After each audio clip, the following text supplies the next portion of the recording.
आज हूँ सन्थ कवि भीम भईंकर श्राद्ध दिवस। ये अवसर में तांको प्रति गभीर श्रद्धांजलि ज्ञापन करुछि।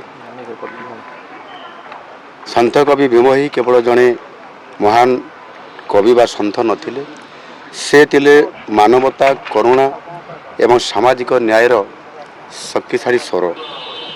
अत्यंत सरल और सावलील भाषा भजन और चौतीसा माध्यम से मानवता, सरलता और सामाजिक समानतार वार्ता से दौथिले। से दिव्यांग थिले सत, देखि पारु नथिले, किंतु तांको देखैबा रास्ता, तांको मुख निसृत बाणी आज कोटि कोटि लोकंकु आज मार्गदर्शन प्रदान करुअछि। से जीव जगतर दुखरे